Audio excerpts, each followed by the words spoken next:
Kalau berat hati kita, ada beberapa cara untuk meringankan hati. Biar tidak terlalu berat, tidak terlalu terbebani, tidak terlalu depresi. Ini kayak tombok hati ya, tapi lebih banyak, tidak hanya 5. Yang pertama, membaca Al-Quran. Maca Al-Quran sak maknane. Jadi sambil dipahami maknanya, artinya, biar pikiran kita tidak terlalu mikir ke dia. Yang kedua, zikir. Banyak-banyak mengingat Allah sambil duduk, sambil berbaring, sambil berdiri. Banyak-banyak zikir. Pokoknya Allah saja yang kita bunyikan dalam diri kita. Setiap kali kegelisahan itu muncul, Allah kita hadirkan. Itu namanya zikir. Selanjutnya, menjenguk orang sakit. Melihat saudara-saudara kita yang kesulitan dengan penyakitnya, mungkin lebih meringankan kita. Alhamdulillah saya masih dianugerahi kesehatan, meskipun seberat ini bebanku. Menjenguk orang sakit, kita bisa berbagi rasa juga meringankan beban kita. Kemudian mengiring jenazah juga begitu ya, seperti orang sakit tadi kita sadar, ngapain aku sesedih ini, sesetres ini, berapa panjang umurku, semua orang pada akhirnya akan meninggal. Aku kok sibuk menghabiskan waktu hanya untuk sedih dan depresi. Saatnya sekarang siap-siap untuk yang pasti, yaitu kematian. Kemudian ya lanjutnya tadi berpikir tentang kematian, menyadari kematian. Kemudian sholat. Sholat yang sungguh-sungguh ya, sholat yang khusyuk, yang dengan hati, bukan sholat yang formalitas. Itu menenangkan. Cuma sholat ini bagi kita yang nganggap sholat itu hanya beban, ya mungkin begitu sholat mau alah sudah adzan, mesti gitu ya. Sholatnya sulit jadi penenang hati. Sholat yang sungguh-sungguh, yang lahir dan batin kita ikut sholat. Kepasrahan kita yang sejati itu kan manifestasinya antara lain dalam sholat. Terus menyedikitkan makan. Jadi yuk intinya banyak puasa. Biar sadar betapa kita itu memang makhluk yang lemah. Sehingga tidak pantas kok maksa-maksa keinginan kita. Tanpa pertolongannya Allah, siapa kita? Dan yang terakhir, jangan banyak-banyak ketemu orang, karena kadang-kadang orang lain itu jadi sumber, mungkin dia komentar yang jelek, mungkin dia mempengaruhi kita dengan hal yang negatif, dan lain sebagainya. Kadang malah nambah beban. Maka kita persedikit pertemuan dengan manusia, kita perbanyak kedekatan dengan Allah. Ini akan jadi peringan hati kita. Baik. Oke, baik. Kita lanjutkan sekarang tipsnya dari beliau. Caranya bagaimana kita lepas dari jerat hawa nafsu. Nah, ini sekarang kita mulai ya mempengaruhi diri kita sekarang. Untuk tidak terbelenggu lagi oleh hawa nafsu. Yang pertama, ini hubungannya dengan mindset kita. Mari kita sadari bahwa manusia itu tidak diciptakan hanya untuk melampiaskan nafsu belaka. Ini rumus pertama. Jadi ini kesadaran pertama. Jadi daya-daya nafsu tadi hakikatnya hanya bekal, hanya kekuatan untuk menuju target hidup yang lebih tinggi. Jadi sederhananya yang nomor satu, Syaikh Jauzi mau bilang, jangan berhenti di nafsu. Jangan berhenti di perut ke bawah. Kalau kita berhenti di situ, nanti ada ideal hidup yang lebih tinggi yang tidak terpenuhi. Mari kita sadari ini. Kok tiba-tiba pikiran kita mikirin makan saja, mikirin ekonomi, mikirin kawin saja. Kita ingat, Emangnya hidup hanya untuk kawin? Emangnya hidup hanya untuk makan? Enggak kan ya? Oh ya enggak. Ini biar kita tidak terbelenggu, bukan berarti terus kalau begitu enggak makan Pak, enggak kawin, enggak begitu. Penuhi secukupnya, jangan berhenti di situ. Jadi ini nasihat yang pertama. Kita sadari hidup tidak sekedar melampiaskan nafsu. Yang kedua, ini masih mindset. Mari kita sadari, kita pikirkan akibatnya. Kok kita merasa terbelenggu oleh nafsu, entah nafsu apa saja, emosi, dendam tadi loh, yang 17 tadi. Untuk biar tidak terbelenggu bebas, ayo kita pikirkan sekarang efeknya. Kalau saya sering bohong, efeknya apa ya? Mungkin tidak dipercaya orang. Kalau saya tidak dipercaya orang, sulit nanti saya dapat kerjaan. Kalau tidak dapat kerjaan, lebih mengenaskan hidupku. Ini namanya mikir efek. Kalau saya dendam terus sama orang, nanti saya tidak konsentrasi ini, tidak konsentrasi itu. Mikir orang itu saja, padahal dia tidak mikir saya. Kemudian waktuku habis tersita untuk menjatuhkan dia. Sementara teman-temanku yang lain berkembang, maju, sukses, berhasil. Aku stuck di situ. Kalau begitu jangan dendam lah. Ini namanya mikir efek atau akibat ketika kita terbelenggu oleh nafsu. Jadi jangan tertipu oleh nikmatnya sekarang, tapi efeknya besok. Kalau kita terjebak di 17 tadi, apakah birahi, ketamaan, kekuasaan, dan lain sebagainya. Mikir besok, jangan hanya mikir sekarang. Nah, itu bisa mengendalikan kita dari penjara hawa nafsu. Nah, kemudian kalau tadi memikirkan ya, kalau ini membayangkan. Mirip sebenarnya, cuma membayangkan dampaknya. Kalau dampak itu jauh mungkin lebih luas. Mungkin sampai nanti, kalau nanti ditiru anak cucuku gimana, kalau nanti keluargaku tahu gimana, kalau ini lebih luas, namanya dampak. Kalau teman-temanku semua tahu gimana, kita ini semua saling terkait. Misalnya saya melakukan korupsi, terus anakku sekolah ditanya, teman-temannya bapakmu korupsi ya, itu betapa malunya dia. Nanti kemudian teman kuliahku dulu menyapa, ini temanku dulu loh, tapi kok sekarang koruptor ya, temannya juga ikut malu. Ini namanya mikir luas, mikir dampak. Jadi tidak sekedar kenikmatan, kesenangan hari ini. Ini salah satu cara untuk kita membebaskan diri dari jerat hawa nafsu. Kemudian membayangkan komentarnya orang. Itu kan apalagi hari ini, kamu bisa dikeroyok netizen se-Indonesia. Kalau ketahuan kamu negatif, kamu jelek. Iya ya, nanti kalau semua orang ngomong jelek, apa saya kuat ya? Kalau terbongkar ternyata saya curang, saya bohong, kuat enggak ya saya dikomentari orang kemana-mana, dilirik orang, disinisi orang. Nah, ini membuat kita enggak bisa terkendali dari jeratan hawa nafsu. Jadi membayangkan penilaian komentarnya orang. Kemudian yang nomor 5, menyadari bahwa nafsu itu sebenarnya kurang bernilai. Nah, kalau ini perlu ilmu kalau yang ini ya. Nah, makanya penting terus kita belajar. Karena kadang-kadang dorongan jiwa yang negatif tadi, yang 17 tadi itu tidak kita sadari. Tapi begitu kita sadar, oh iya ya, ternyata kayak gini, ini namanya pamer, namanya riya. Tidak penting sih sebenarnya, ngapain aku capek-capek. Nah, wong yo teman-teman yang sudah suka padaku tidak terlalu butuh pamerku.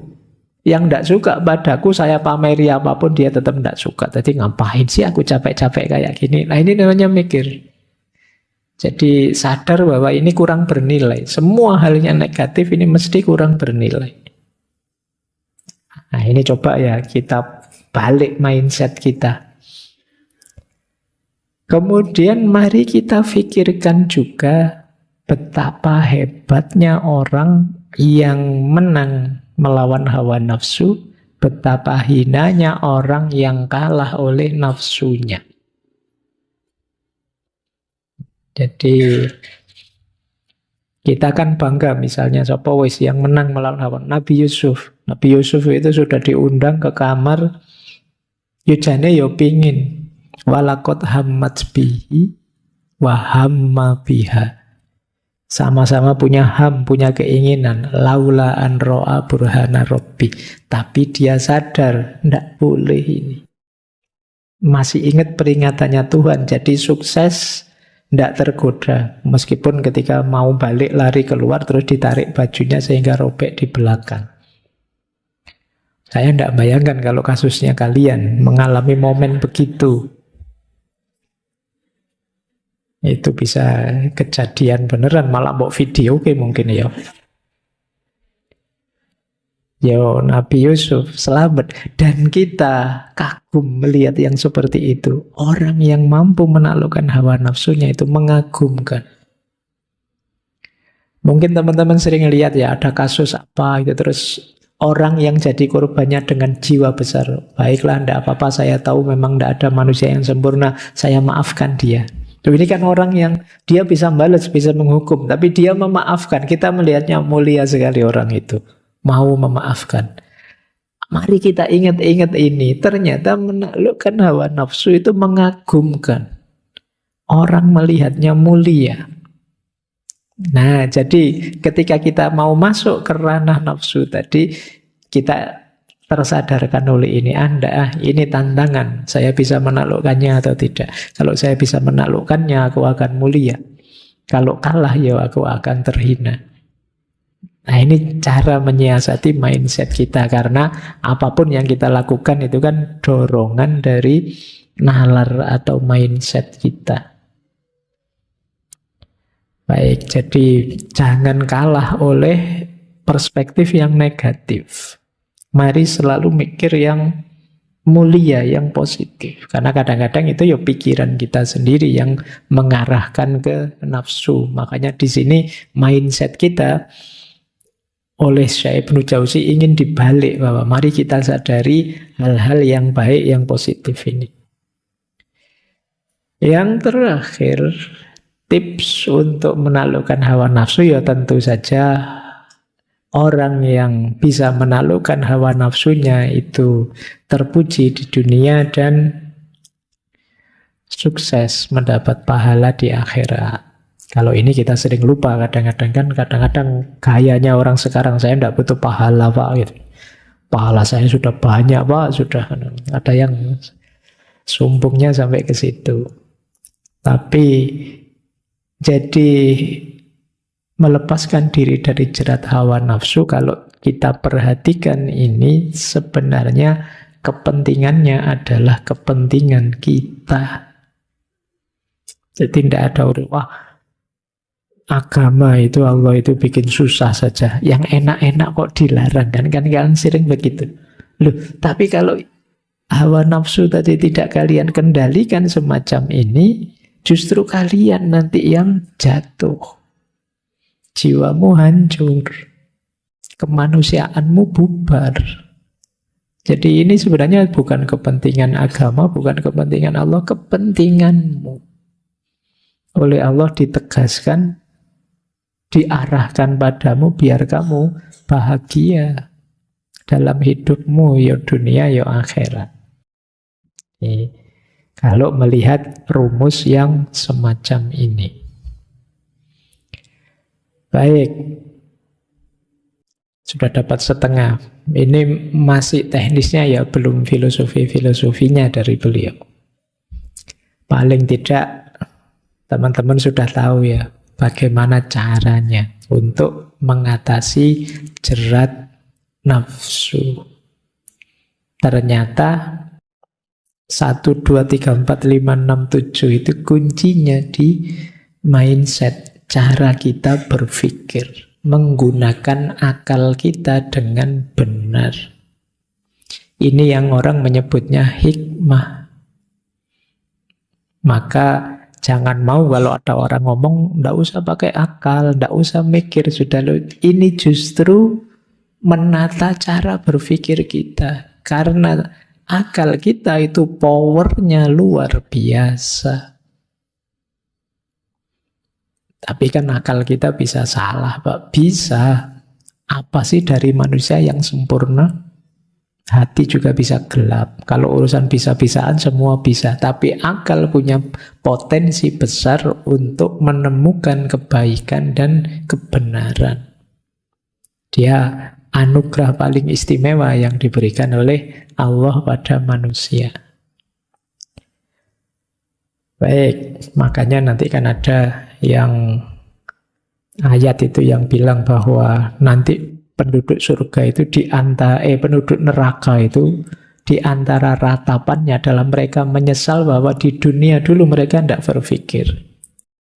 Wa qalu law kunna nasma'u au naqilu ma kunna fi ashabis sa'ir.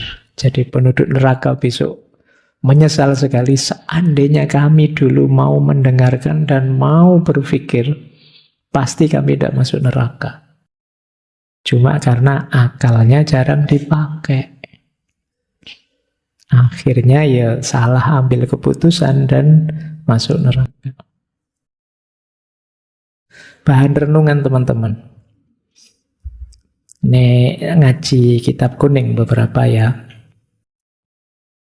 Inna masyaqqatat ta'ati tadhhabu wa yabqa thawabuha. Wa inna ladzatal ma'asi tadhhabu wa yabqa iqabuha.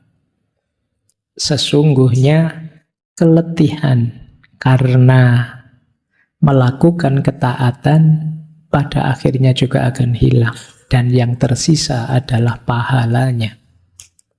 Dan kenikmatan melakukan maksiat juga akan hilang, dan yang tersisa adalah hukumannya.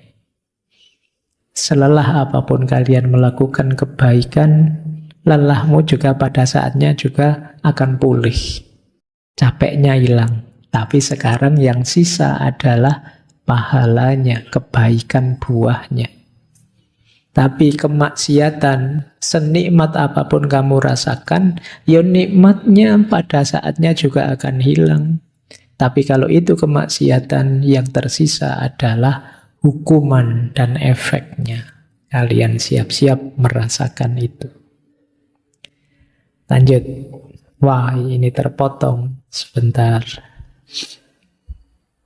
Kalimatnya terpotong ya. Sofih wasamih. Sofih itu lapangkan dada, wasamih dan maafkanlah. Wadda'il khalqa lil khaliq. Fanahnu wahum rohilun. Af'alul khaira mas mahmas tasur tahu. Jadi maafkanlah, lapangkanlah dada. Jangan pendendam, jangan susah memaafkan orang lain. Biarlah urusan makhluk diurusi oleh kholiknya. Kita dendam itu kan sebenarnya ingin mengambil jatahnya Tuhan, menghukum orang. Jadi biarlah itu urusannya Allah saja. Fanahnu wahum rohilun. Kita dan mereka itu adalah sama-sama orang yang sedang berjalan pergi. Ya kita ini sama-sama akan meninggalkan dunia, maka ayo sibuk dengan diri kita. If'alil khaira mahmastasghurtahu. Lakukan kebaikan meskipun hal-hal yang kamu anggap sepele. Fa'innaka la tadri ayyu hasanatin tudkhilukal jannah. Engkau tidak tahu kebaikan yang mana yang memasukkanmu ke dalam surga. Tidak usah sibuk mikir jeleknya orang, salahnya orang. Maafkan saja, lapang dada pada semuanya, biarkan urusannya Allah mereka itu. Jangan ngurusi mereka karena kita dan mereka sama. Sama-sama nanti akan meninggalkan dunia ini. Lakukan kebaikan sekecil apapun, seremeh apapun, karena kita tidak tahu kebaikan mana yang membawa kita ke surga. Itu quotes-nya dari beliau. Ini untuk anak-anak muda. Wa inni ra'aitu khalqan katsiran warrahum as-syabab wa nasu faqdal aqrani wa alhamahum tulal amali. Aku melihat banyak sekali anak-anak muda yang tertipu. Mereka lupa banyak orang-orang sebaya dia, dekat dengan dia, yang juga diambil oleh Allah, sudah meninggal. Wa alhamahum tulal amal. Dan dia tertipu oleh angan-angan yang panjang. Jadi banyak anak-anak muda yang tertipu, dianggapnya usianya masih panjang. Saya masih muda, Pak. Tenang saja, waktu saya masih panjang. Dia lupa banyak yang seusia anak-anak muda itu yang dipanggil duluan oleh Allah. Tidak ada yang tahu pasti kapan usia kita. Sementara mereka sibuk saja dengan tulul amal. Sibuk berangan-angan, sibuk melamun, menghabiskan waktu males-malesan. Dianggapnya waktunya masih panjang. Ini sindiran untuk kalian, bagi yang merasa tersindir. Terakhir, ini tulisannya agak kebesar. Kun ma'allahi wala tubali wa mudda yadaika ilaihi fi dhulumatil layali wa kul ya Rabbi ma taubatid dunya illa bi dzikrika walal akhirati illa bi afwika walal jannati illa bi ru'yatika. Teruslah bersama Allah dan jangan pedulikan apapun selain Dia. Tengadahkan tanganmu kepadanya di kegelapan malam, lalu berdoalah, wahai Tuhan, dunia ini tidak indah kecuali mengingatmu. Akhirat pun tidak akan indah kecuali dengan ampunanmu. Dan surga pun tidak akan indah kecuali dengan melihat wajahmu. Itu kalimat-kalimatnya puitis. Baik, ya nanti kalian ulang lagi, baca lagi, direnungi lagi. Bagi saya ini kalimat-kalimat yang penting untuk kalian, juga materi yang mungkin penting untuk teman-teman yang muda yang hari ini banyak patah hati, banyak depresi, dan lain sebagainya. Ini ada satu kalimat. Kalimat ini ditulis di atas makam beliau yang dipesankan sendiri oleh beliau, yang cerita ini cucu beliau sendiri. Jadi beliau minta nanti di makam beliau diberi tulisan ini. Isinya menarik. Ya kasirul afwi amman kathurad dzanbu ladaihi ja'akal mudhnib yarjus safha anjaromi yadaihi ana doifun wa jaza'ud doifi ihsanu ladaihi. Wahai zat yang berlimpah ampunan kepada hambanya yang penuh dosa, telah datang padamu si pendosa ini yang mengharapkan ampunan dari kejahatan yang ada dalam dirinya. Terus kalimat terakhirnya menarik. Ana doifun, aku hanya tamu, dan balasan bagi tamu tidak lain hanyalah kebaikan dari yang menerimanya. Jadi, ya Allah, ini kan ditulis di makam beliau. Ya Allah, aku ini tamu loh ya. Tamu kan harus dihormati. Tamu kan harus diberi yang baik-baik. Dan yang diinginkan seorang tamu tidak lain adalah kebaikan pada dirinya. Nah, mungkin kalau para malaikat lihat ini kemudian, oh iya, tenang saja kamu orang baik. Beliau kan ulama besar yang luar biasa. Ini sebenarnya juga pelajaran untuk kita. Bahwa bagaimanapun pada akhirnya kita nanti akan menghadap pada Allah. Kita tidak tahu jatah kita masing-masing sampai kapan. Tapi pasti kita akan ke sana. Ada beberapa alat pembebas dari hawa nafsu yang penting. Yang pertama adalah akal. Akal budi ya, yang sehat. Jadi kalian tetap harus mau mikir. Kalau kalian tidak mau mikir, kalian tidak bisa tafakur, kalian tidak bisa muhasabah, kalian tidak bisa memahami kitab suci. Kekuatan pikiran itu luar biasa. Makanya beliau menjelaskan begini. Akal itu merupakan sebuah dorongan layaknya cahaya yang dihunjamkan ke dalam hati, yang kemudian digunakan untuk menemukan sesuatu sehingga mengetahui mana yang rasional, mana yang tidak.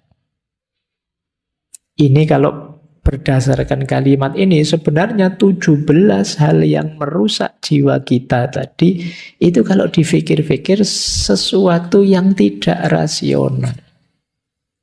Kayak tadi loh, kita dendam pada orang, ternyata yang kita hancurkan diri kita sendiri. Kita bohong, ternyata ya merusak hidup kita sendiri.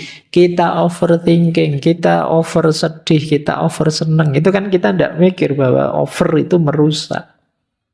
Jadi akal punya daya itu. Nah, cahaya rasio bisa mengecil, bisa membesar. Jika cahaya tersebut menguat, maka akan bisa mengekang, yaitu dengan cara menyimpulkan berbagai akibat yang akan terjadi, di mana nafsu sering mendahului.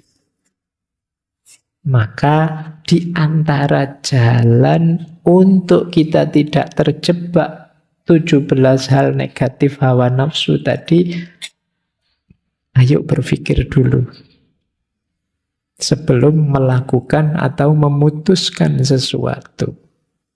Ini powerfulnya akal. Meskipun kalau di Imam Ghazali disebut, tapi kan rajanya itu hati. Ya, cuma hati itu bisa terbolak-balik dengan rujukan referensi dari informasinya akal. Makanya Syekh Ibnul Jauzi di kitabnya mengutip sabdanya Rasulullah di satu hadis, sesungguhnya setiap perjalanan itu memerlukan kendaraan yang kokoh dan arah yang jelas. Orang yang paling kokoh kendaraannya dan paling mengetahui arah yang jelas adalah orang yang paling bagus akalnya. Disinilah pentingnya kalian belajar berpikir yang benar, menggunakan akal budi yang benar. Karena dia kekuatan paling hebat kita sebagai manusia. Beliau melanjutkan begini, tidak sepatutnya nafsu membimbing akal, karena nafsu itu musuhnya akal. Kalau nafsu membimbing akal, maka dapat menurunkan derajat akal. Tidak boleh nafsu dijadikan penguasa, sementara akal menjadi yang dikuasai. Tidak boleh nafsu menjadi pengendali, sementara akal menjadi yang dikendalikan. Tidak boleh nafsu menjadi yang diikuti, sementara akal menjadi pengikut. Barang siapa bersabar menghadapi nafsu, niscaya dia memetik hasil yang manis. Jadi trendsetternya harus akal. Jangan sampai akal follower. Kenapa? Akal itu kalau disetir oleh nafsu bahaya. Dia kuat. Karena dia kuat, kalau dia hanya menjustifikasi nafsu, nanti yang jelek-jelek kalian terjemahkan jadi baik. Oh, jelas-jelas salah itu loh. Kalian masih bisa bilang, ala pak manusia itu biasa, mahalul khoto wa nisyan. Jadi tempatnya salah dan alpa. Jadi kalau saya salah biasa pak. Itu akal mau mengikuti nafsumu. Normal lah pak, manusia lah pak, saya laki-laki dia perempuan, jadi ya nah, ini akalmu mengikuti nafsumu, maka akalmu jangan ditaruh di belakang nafsu, dia yang harus nuntun nafsu, bukan nafsu yang nuntun akal. Yang bisa ngerem itu akal. Jadi menurut beliau jangan terbalik. Selama ini kita disetir oleh nafsu kita. Dosa tapi merasa benar. Keliru tapi merasa mulia. Salah tapi ngeyel. Nah itu ya berarti apa? Nafsunya nyetir akal. Nanti kalau ditanya alasan ya iso wae jawab. Jadi pokoknya tidak bisa salah. Pokoknya akalnya pinter nyari alasan apa saja bisa. Iya, kok lama ndak ngaji? Ngaji kan ndak wajib, Pak. Belajar bisa di mana saja, Pak. Kenapa iso wae alasan? Iya, kamu kuliah sudah sampai sekian tahun, akhirnya DO apa ndak menyesal? Ndak apa kan kuliah tidak segalanya kok, Pak. Pokoknya iso wae alasan. Kenapa? Akalmu. Jadi kamu selalu mencari pembenaran terhadap kesalahan-kesalahan. Inilah mengapa nanti misalnya kalau di Imam Ghazali, ya kalau kondisi ini terus-menerus pada akhirnya hatimu akan gelap. Kalian tidak akan bisa lagi membedakan mana baik, mana buruk. Karena kamu sendiri sudah mengacaukannya sejak awal. Yang baik tidak kamu akui sebagai baik, yang buruk kamu akui sebagai baik juga. Akhirnya kamu tidak peka.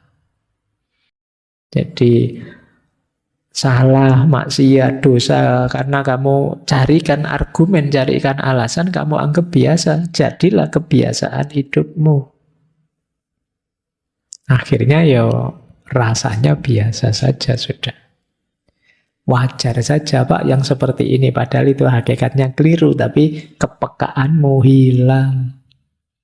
Nah, ini problem. Makanya ayo kita jernihkan terus akal budi kita sehingga bisa mengendalikan diri kita. Lanjut. Nah, itu pembebas pertama. Pembebas kedua menurut beliau yaitu untuk kita bisa bebas dari hawa nafsu, kita harus siap menyangkal dan membiasakan. Menyangkal itu yang buruk ya kita tolak. Yang tidak baik ya kita tolak.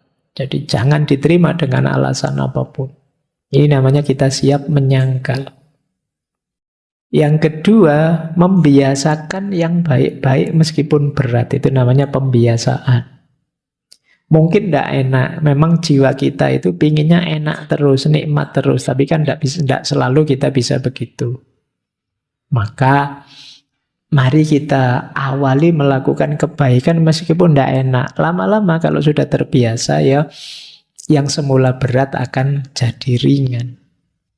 Bahkan kata Syekh Ibnul Jauzi, orang bijak itu akan menjaga diri mereka dengan cara melawan hawa nafsu meskipun terhadap sesuatu yang dibolehkan. Hal itu dilakukan agar pelatihan diri melawan hawa nafsu secara mutlak dapat berhasil. Puasa misalnya, wajibnya kan hanya Ramadan. Di luar Ramadan, kalian boleh makan sepuasnya. Tapi orang bijak, saya nambah puasa yang lain, itu dalam rangka sebenarnya kan boleh. Tapi kamu milih puasa, kenapa? Melatih jiwamu. Ada banyak hal yang boleh-boleh saja, tapi untuk jiwa kita latihan, kita memantang untuk diri kita sendiri. Sebenarnya yang seperti ini boleh sih Pak, tapi ya untuk saya batasi.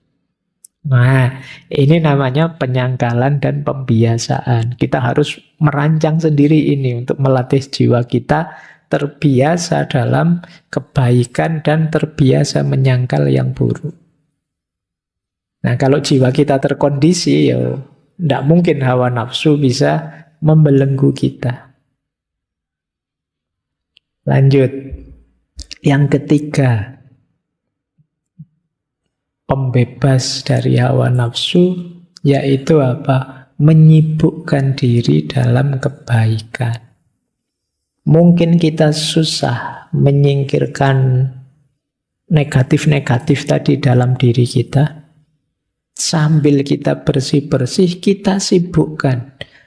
Biar tidak sempat sombong, biar tidak sempat dendam, biar tidak sempat marah diri kita, apa? Kita bikin sibuk dengan yang baik-baik. Ini strategi yang ketiga. Kata beliau, jika hati tidak digunakan untuk tujuan penciptaannya berupa berpikir, menarik kemaslahatan agama dan dunia, serta menjauhi kerusakan, maka dia jadi kosong dan mutiaranya tertutupi. Kalau sudah begitu, ketika ditambahi dengan perbuatan yang menambah kegelapan, seperti minum khamr, banyak tidur, banyak lalai, maka dia seperti besi yang tertutupi karat, sehingga karat merusakkannya. Jadi, hati kita itu kalau tidak kita isi dengan yang baik-baik, dia akan terisi dengan yang negatif-negatif. Dan lama-lama dia akan berkarat. Sudah tidak peka lagi dengan kebaikan. Jadi ayo kita sibukkan diri kita dengan kebaikan. Mungkin teman-teman kesulitan, Pak. Sulit sekali saya menghapus rasa dengki, rasa dendam. Sulit sekali menghapus overthinking. Sudahlah, berhenti overthinking dengan cara apa? Lakukan kebaikan-kebaikan yang mungkin kamu lakukan. Sibukkan dirimu dengan kebaikan yang terjangkau. Mungkin sekedar menemani temanmu kemana, atau membantu adikmu apa, itu bolehlah. Lakukan kebaikan yang mungkin di sekitarmu, biar kamu sibuk. Apalagi yang overthinking, over sedih, over senang, tadi kan ya kadang-kadang mengganggu sekali. Caranya apa? Cari kesibukan yang positif. Jangan yang negatif, nanti nambah masalah. Sudah banyak masalah, masalah lagi. Sibukkan dirimu. Jadi makanya kalau pas sedang stres, sedang suntuk, sedang overthinking, ngopo lah kamu nyapu-nyapu, bersih-bersih kamar. Kamarmu sudah bersih, ya kamarmu temanmu. Resak kosmu lah kamu. Pokoknya kamu boleh. Minggu ini semua kamar saya bersihkan, tenang saja gitu. Biar kamu capek dalam kebaikan.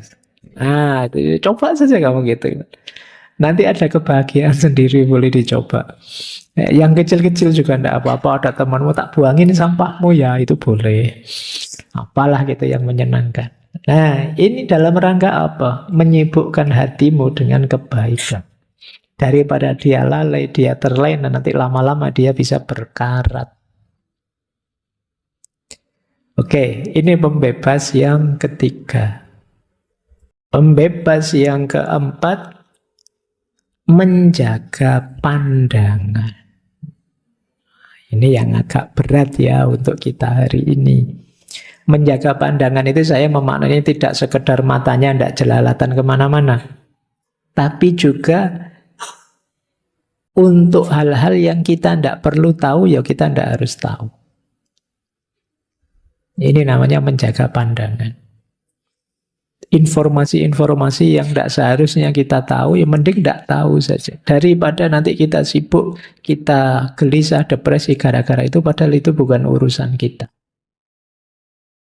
Jadi kata beliau, banyak orang yang berlatih sungguh-sungguh beribadah pada Allah, terus rusak agamanya gara-gara tidak menjaga pandangan. Ketahuilah, semoga Allah memberi taufik padamu, sesungguhnya pandangan adalah pembawa berita bagi hati. Pandangan menyampaikan berita hal-hal yang dilihatnya. mengukir rupa-rupanya ke dalam diri, lalu pikiran berputar-putar di sana sehingga menyibukkan dirinya dari berpikir tentang hal-hal yang bermanfaat untuk akhirat. Kadang-kadang ada hal tidak penting masuk ke kepala kita jadi informasi atau kita lihat misalnya terus jadi pikiran kita terus. Padahal seandainya kita tidak tahu ya tidak apa-apa sebenarnya, tidak masalah. Tapi kita terlanjur tahu terus jadi beban pikiran. Makanya kalian kalau baca berita kadang-kadang ada banyak berita yang kamu skip saja. Tidak penting.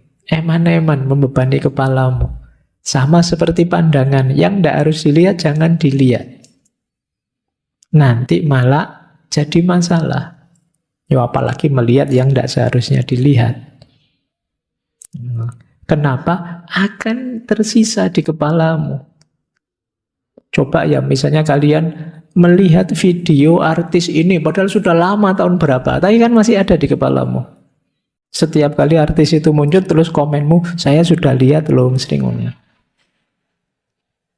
Loh itu kan berarti dia nempel di kepalamu terus menerus.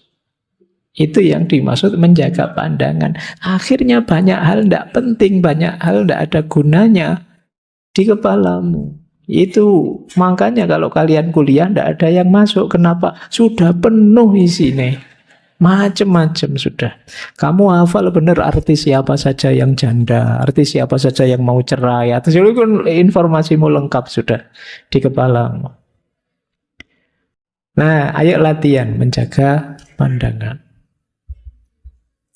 Lanjut. Beliau ngasih tips begini untuk menjaga pandangan.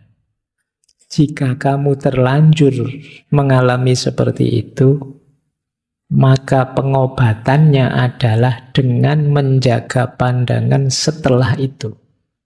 Dan memutus keinginan-keinginan dengan cara menutup pintu pandangan. Jika sudah demikian, maka pengobatan terhadap penyakit yang sudah ada dalam hati mudah. Jadi kalau sudah terlanjur seperti tadi, Pak, ini terlanjur isinya kacau, Pak. Caranya gimana? Sekarang ditutup dulu sumber yang masuknya. Analogi beliau menarik. Hal itu karena ada aliran banjir. Kalau ada banjir, kemudian alirannya tertutup, kan yang tersisa genangannya saja. Kalau tersisa genangannya, maka banjir mudah mengering. Tapi kalau alirannya tidak kalian tutup, ya akan masuk terus.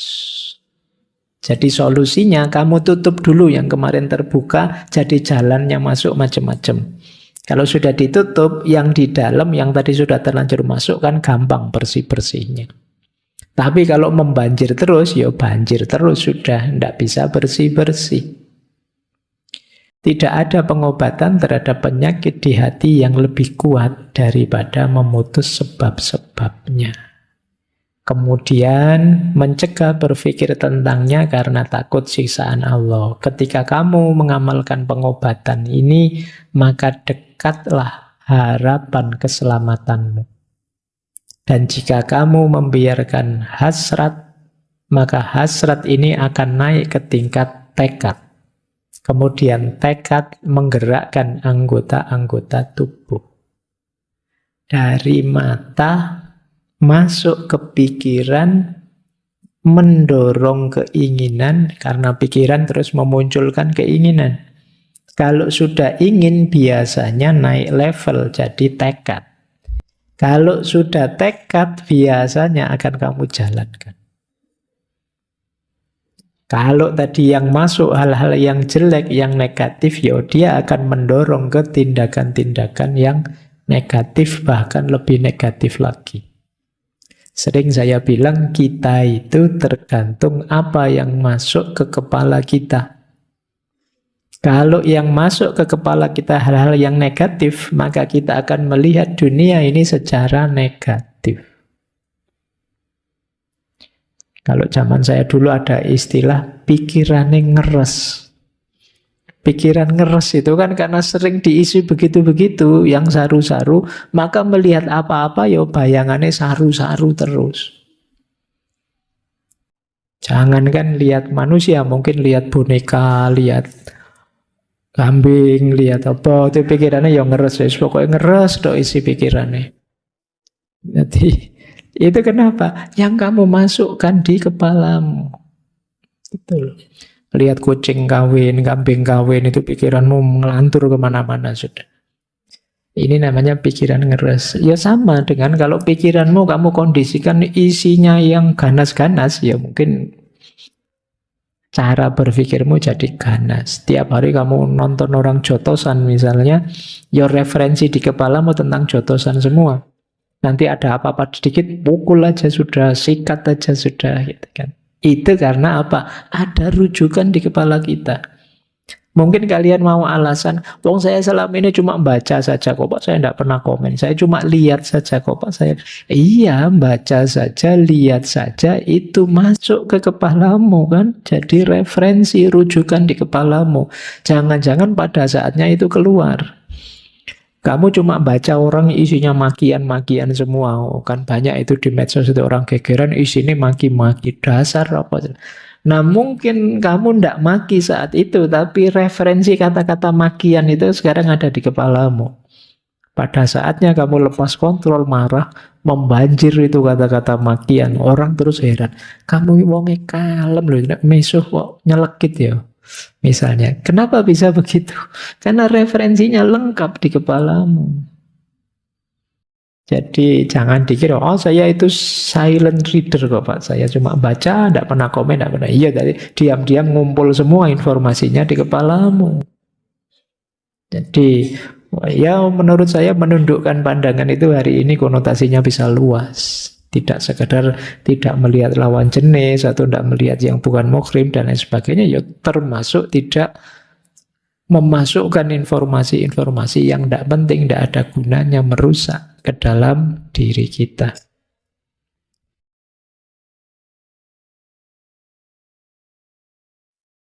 Baik, kita lanjutkan ya. Oke, sekarang masuk ke tema utamanya dhammul hawa. Baru ini.